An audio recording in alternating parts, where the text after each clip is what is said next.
pemain para pemain dari tim RGPH mereka bakal coba untuk dominasi dari segi semua laningnya dengan adanya Lord yang masih menit 9 Ararki Hoshi agak sedikit tersulitkan mendefense di top dan bottom. Mereka kehilangan banyak banget turret dan bahkan di arah tengahnya juga bakal dipecahkan dan dipaksakan oleh seorang Eman. Lihat Eman, damage yang cukup besar. Eman belum memiliki satu buah Athena Shield, tapi Eman dijaga dengan sangat ketat. Oh my god, turret with flicker kali ini berhasil mendapatkan Albert, tapi ternyata bukan Albert didapatkan. Light yang hilang. Para pemain dari tim Ararki Hoshi mereka masih selamat, tapi ternyata Nuts masuk terlalu dalam dan harus tumbang. Kali ini akhirnya Nuts tershutdown, terikat kakinya. Dan para pemain dari tim Ararki Hoshi mereka menukarkan 1 untuk 1 Barisoke. At least 1 untuk 1 Pak Pulung. Yap, masing-masing XP lanernya pun langsung hilang. Nuts masuk jauh terlalu dalam. Blunder tadi seperti dari RGPH dan harusnya ini bisa dimanfaatkan lagi, Prof. Aha, setuju. Apalagi dengan cara mereka defense dari Ararki Hoshi, mereka cuma tinggal pick off 1, tukar 1 juga is okay. Karena mereka lagi keadaan under. Kalau misalkan mereka lagi keadaan ahead, kalau misalkan 1 untuk 1 agak rugi. Dan ini adalah celah yang mungkin harusnya bisa dimanfaatkan. Karena apa? Karena dengan tanpa adanya Nuts, otomatis berarti mereka akan mencari celah untuk melakukan farming. Patternnya mungkin untuk Skylar, atau mungkin untuk Albert, atau mungkin untuk Clay. Yang dari tadi belum tersentuh sama sekali, tapi serangan kejutan dari Nuts. Dan bahkan bagaimana cara Tyrant Revenge yang on point dari sosok Light. Benar-benar cukup mengejutkan. Karena jujur, aku dari awal ngelihat Light itu jarang banget ngelihat Kufra. Dan makanya sekali ngelihat Kufra tuh kayak, wow. Kayak ada 3 hero power dia, Franco, Atlas, Angela. Itu yang selalu digunakan sampai di babak playoffnya MPL Filipina. Makanya ini data baru. Kufra. Data baru, kekuatan baru.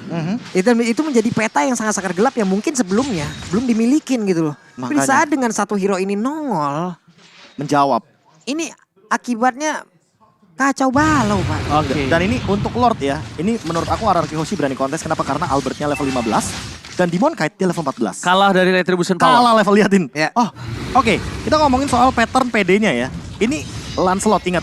Setiap dari dash-nya akan menambahkan dari passive stack-nya dia. Retribution otomatis bakal bertambah lagi damage-nya. Yes. Kalau dari segi level udah sama sekarang.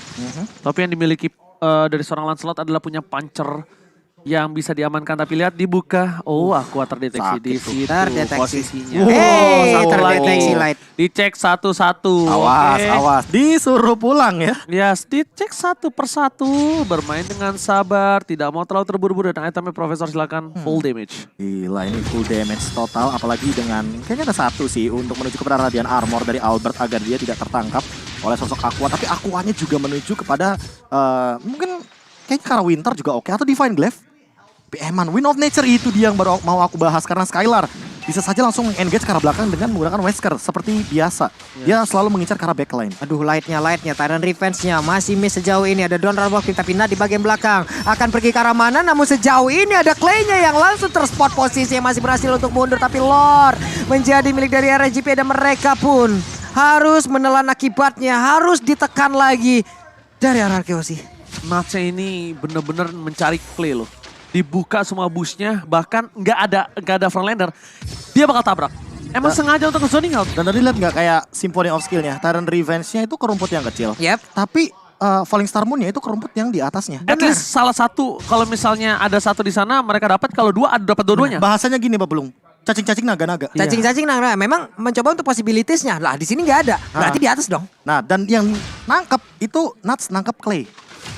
Dari tadi loh, ini banget. tebak-tebakannya benar-benar baik banget. Tapi Light di bagian belakang Tyrant Revenge-nya udah langsung dia cancel, langsung dia gagalin begitu aja. Menunggu lagi bagaimana setup mereka selanjutnya untuk bisa menabrak masuk ke dalam pertahanan yang dimiliki oleh Ararki Hoshi. Oke, Downing Light sudah dikeluarkan di depan sana. Pak Pulung di arah bottom lane.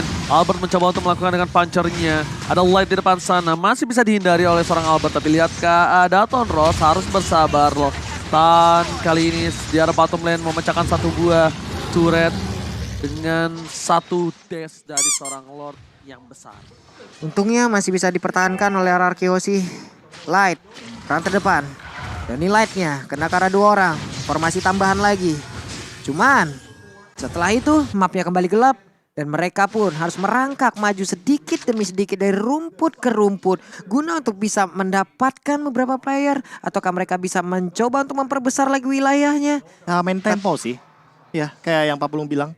mainin rumput dulu Ay. pelan-pelan tapi Ini dia Tyrant Dash-nya kontak langsung down di lane di bagian belakang. Ada Immortal yang pecah tapi lane-nya masih berhasil kabur dari tersebut. Tapi Finn-nya tidak, berbeda cerita. Ada Infinite, Mystic Finn dikeluarkan. Light-nya pergi lagi ke arah yang berbeda. Finn dan mereka tetap sabar satu orang. Mereka kalah quantity RRQ sih, tapi RSGPN begitu sabar mainnya. Ya karena yang dimiliki padahal Light masih ada flicker, tapi mereka ingin memantapkan untuk dapetin base turretnya dulu. karena 3 low tadi. Tiga Apalagi low. terkena serangan dari Clay. Clay benar-benar jaga posisinya banget.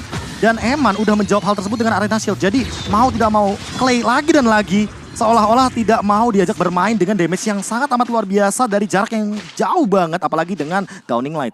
Ketika Clay permasalahan yang mereka mengobati dengan Athena Shield. Mereka mengobati dengan Athena Shield. Dan kali ini Clay tidak bisa mendapatkan dengan instan ke arah belakang. Tapi yang bisa Clay lakukan adalah membuka busnya agar tidak terperangkap. Tapi lihat Albert di belakang sana. Ada Light dan Pakat Terrorist. Shot point. Little World Manipulation. 2 hilang. R7 dan bahkan ini bencana Papulung. Mereka kehilangan 3 player mereka. Masih ada Clay, masih coba untuk menyelamatkan base mereka. Tapi ternyata Lord yang menjadi target utamanya. Hanya ada 2 player Oh, lagi. oh, Hanya ada 2 tabrak. player. Oh, Tapi mau mau ditabrak. ditabraki Tyrant Rage-nya. Tyrant Revenge-nya. Untuk gak kena siapa. Tapi satu Valistar pun langsung lompat ke bagian depan. Clay seorang diri. Satu no, WP dan no. gerobak UMKM. Oh Akankah my ini menjadi angin dan badar? Oh no, oh my god, RSG take the game. RSG berhasil mendapatkan juara MSC 2022. Dan RSG berhasil menemukan RRQ dengan 4 poin penuh. 4-0 tanpa balas. RSG Filipina. Dengan kekalahan mereka di upper bracket. Mereka membalaskan dengan 4-0. Oh my god, it's okay.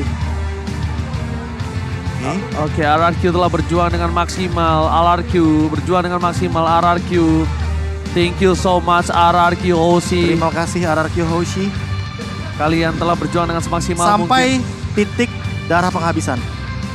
Ingat, mereka sudah berjuang sampai benar-benar gamenya selesai. Yes.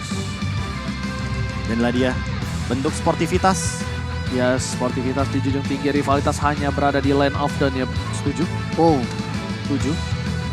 Yang namanya rivalitas hanya ada di dalam game. And there you have it. Again and again. RSG Filipin menunjukkan Philippines. kekuatannya. Your Menunjukkan MSC 2022 bagaimana power yang mereka punya. champions. Adaptasi yang sangat cepat. Itulah yang harus kita miliki juga ke depannya. Adaptasi yang cepat. Oke, kita sekarang bakal lihat host dari Malaysia ya. And thank you to RRQ Hoshi, our first runner-up of MSC 2022. Thank you so much. They have fought long and hard for this moment. RRQ Hoshi, please take the center stage. All of your fans are here. They're cheering for you. RQ Hoshi, please take center stage. Give a final bow to everyone here who supported RQ Hoshi. Please stand in front. Let's give the floor Give a- to RRQ Hoshi. Let's all give RRQ Hoshi a round of applause. We appreciate your hard work and determination. Thank you very Thank much. you so much. Once again, RRQ Hoshi, everybody. And now, the new. Let's please welcome on stage Mr. Lucas Mao, the Managing Director of Moonton Esports. He'll Right be coming on stage to present the champion medals to our winners. Right now, looking at the faces of our champions, a lot of emotions are here on stage, Mara. And now, with Mr. Lucas Mao on stage, he will give the medals to all of the players of RSG Philippines.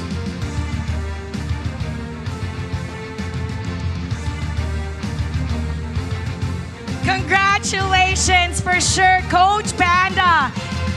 head coach of RSG Philippines, is celebrating all the way from the Philippines. Let's give it up, Demon Kite. An amazing jungler. Lights.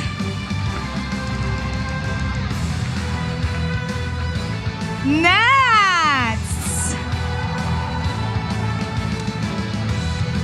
Aqua. Emin.